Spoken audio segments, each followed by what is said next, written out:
siya guys, gumagana na siya. Electric fan conversion.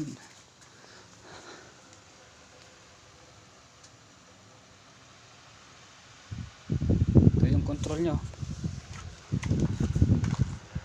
Pahinaan ko patayin natin. Buksan ko. Ayos, nadali. Mas matibay dito kung ikaw convert sa solar panel na ang output niya ay 12 volts. Kunik mo rito, tipid masyado pagka ganun.